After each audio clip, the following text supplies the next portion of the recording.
తిరుపతి జిల్లా చంద్రగిరి నియోజకవర్గంలోని ఎల్లమంద గ్రామంలో గత నెల మొదటి వారంలో బాలికపై అత్యాచారం జరిగిందని అసత్య ప్రచారం చేసిన కేసు అనేక మలుపులు తిరుగుతుంటాయి. బాలికపై అత్యాచారం జరిగిందని దుష్ప్రచారం చేశారంటూ వైసీపీ నేత చెవిరెడ్డి భాస్కర్ రెడ్డిపై పోక్సో, ఎస్సీ, ఎస్టీ అట్రాసిటీ కేసులతో పాటు పలు సెక్షన్ల కింద కేసు పెట్టడంతో బాధిత బాలిక తండ్రి రమణ మీడియా ముందుకొచ్చి వివరణ ఇచ్చారు. తాను పిలిస్తేనే తన పాపను చూసేందుకు చెవిరెడ్డి వచ్చారని, అలాంటి నేతపై తామెందుకు కేసు పెడతామని ప్రశ్నించారు. ఆ రోజు పోలీసులు తెల్ల కాగితంపై సంతకాలు తీసుకున్నారని, ఆ తర్వాత చెవిరెడ్డిపైన ఊర్లో మరికొందరిపైన కేసులు పెట్టారని ఆరోపించారు రమణ.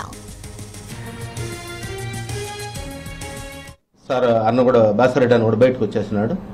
బయటకు వచ్చి మళ్ళా మీడియాతో మాట్లాడేటప్పుడు కూడా అన్నాడు, రమణ ఈ మాదిరి ఆడపాప విషయం కదా చూసుకొని మాట్లాడంటే కూడా లేదులన్నా, ఆ పాపకు తగిన దెబ్బలు అవన్నీ చూసి నేను బాధపడి అన్న లేదులన్నా ఏమి ఇబ్బంది అయినా పర్వాలేదు కానీ వాడికి ఇట్లా చేసిన వాడికి మాత్రం శిక్ష పడాలి అని నేను అన్నతో కూడా చెప్పినాను.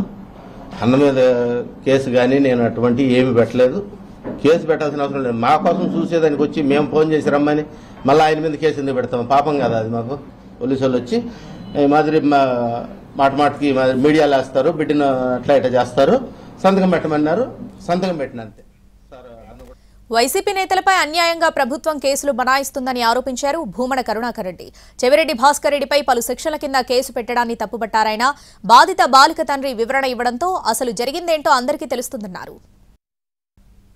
ప్రతిపక్షాల మీద దారుణంగా తప్పుడు కేసులు బనాయించేటువంటి ఆలోచనతో ఈ రకమైనటువంటి కేసులు పెడుతున్నారు అనటానికి రమణ గారి విషయం ఒక పతాక శీర్షిక, పరాకాష్ట. ఇక్కడ భాస్కర్ రెడ్డికి తానే పరిగెత్తుకు వెళ్లి అక్కడ ఏదో జరిగిందేనని, ఆయన ఏదో తప్పుడు ఆరోపణలు చేసినట్టుగా వచ్చినటువంటిదంతా కూడా అభూత కల్పన అని చాలా స్పష్టంగా తేలిపోయింది.